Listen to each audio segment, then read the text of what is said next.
Good morning, everyone. Welcome to Bangkok again. So it's pretty early in the morning. We just got up. Elle's here with me. By early, you mean about 9 o'clock? Yeah, it's pretty early for us. So yeah, we've just sat down at the local street vendor. Like our hotel's like just over there, and there's a local street vendor here, and she's just kindly putting together a bit of a soup for us. We're not exactly sure what we're getting, but hey, yeah, we're getting to it, so which should be good.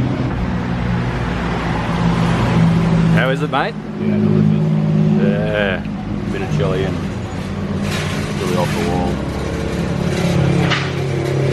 Well, that was delicious as to be expected. Al, your thoughts? Yeah, haven't changed since my first comment on the situation. Delicious. So we're gonna go head up the street. Just up the street here is a place called Bobae Markets.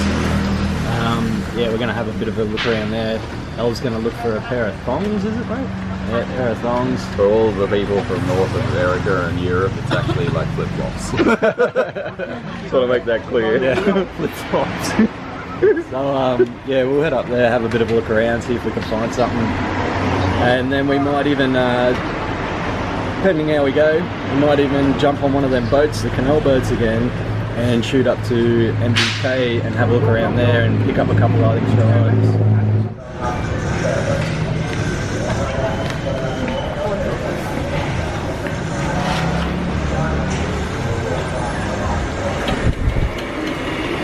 Aircon.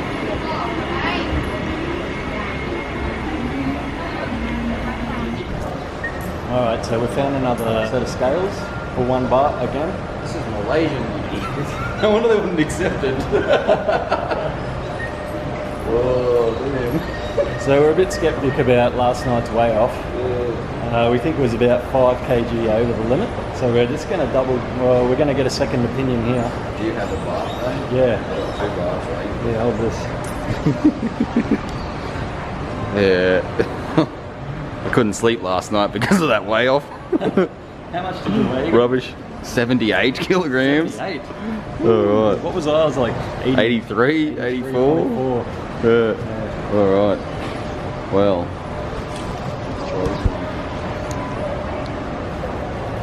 Alright, so Elle was 78 last time. So we'll see how we go here. 77 again! 77.8! It can't lie twice, mate. How about this, man? You fat bastard. Yeah. Maybe the like scale with Australia or So we've had a bit of a look around. The old Bobae Markets. And it's like 6 stories of literally the same stuff, just clothes. So because Elle needs to get a memory card, some batteries. I was going to look at like a USB charger or something. So we're going to head over to MBK, which is only a couple of stops away on that water taxi. So yeah, we'll head over that way, see what we can find there.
made it to MBK.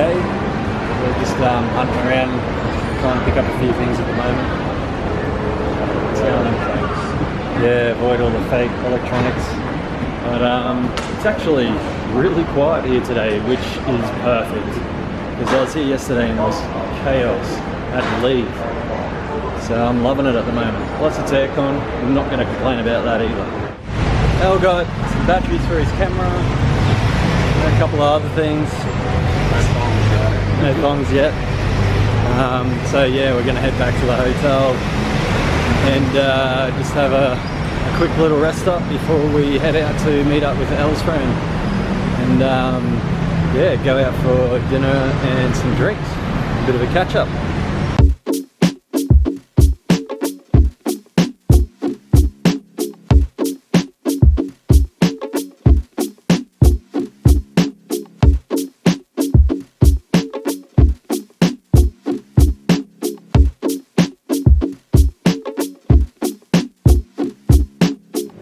So after a quick rest up, we've made it out of the hostel. We're just waiting at the bus stop, the local bus stop, to catch a bus, number 15 we're after. We're going to National Stadium to then catch the BTS train to where? Chidlom Central. Chidlom Central.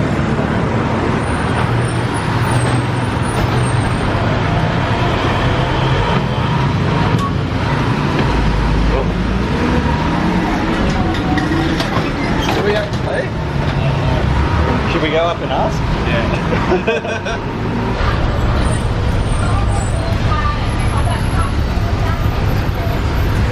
No pay? Okay, no pay. Sit here. That's alright. Cheaper than the boat. So yeah, we weren't quite sure if we had to pay then, but this lovely lady over here signaled to us that no money. Now we're just going to find a stop. Yeah. I'm assuming Look for a big station. yeah, National Stadium should be a pretty major stop, hopefully. On another note, I managed to stop in at 7-Eleven and grab myself a passion fruit popper for 13 baht, which is probably about 45 cents, something like that.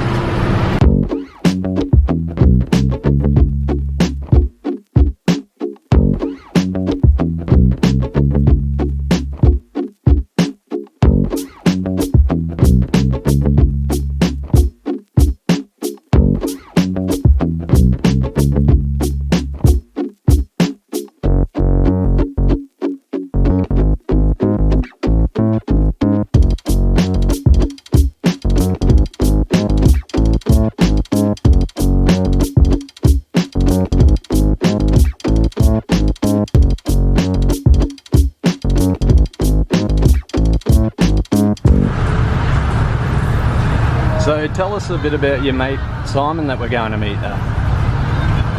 Well, I knew him in high school. We were mates for 3 or 4 years there, and then he dropped out and he attended a butchery apprenticeship. Yeah. Next thing I knew, he was living in Thailand working in the butcher shop over here. Yeah, right. So I said, well, Facebook said I was coming to Bangkok, and he said you want to catch up. So. And when was the last time you caught up with him? We were 16, so only a good 19 years ago. There you go. 18, 19 years ago. But, it should be right. He speaks the language and got a wife and a child here, so Yeah. I'm sure we'll get the local experience. Awesome. Pretty good. Awesome. Looking forward. Yeah. Right. I told him I want some good food, so.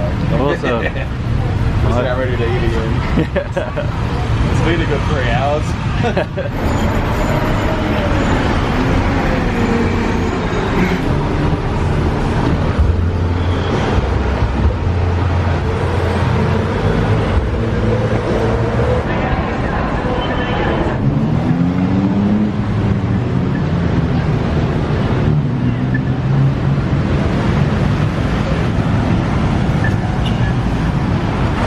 So we made it to Chidlom.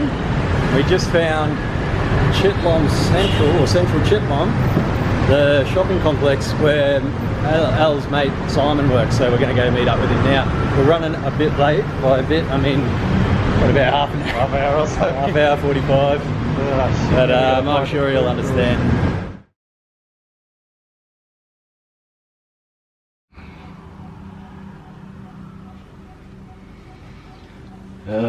Good morning everyone, how's it going?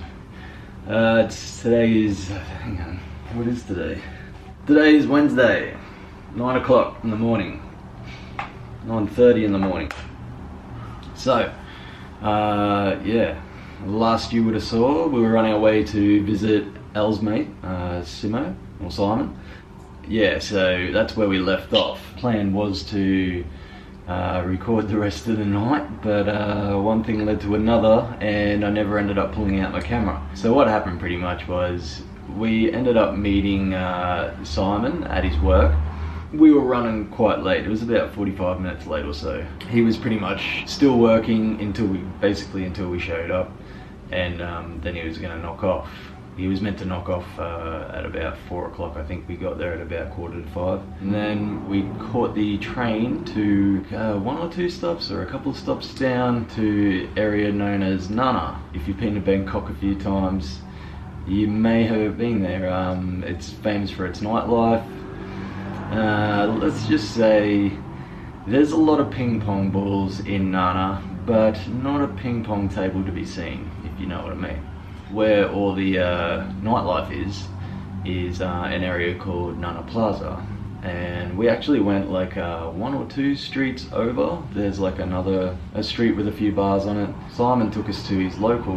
His local's actually a bar called the Kiwi, which is obviously a New Zealand themed bar, which is pretty cool actually. It's really nice bar, not really nice place. So we ended up ordering a few beers there. Simon actually ended up introducing me to one of the fellas. This guy was an absolute champion. He's probably about 60, 65 years old, I'd say. I'm really not sure, but about that.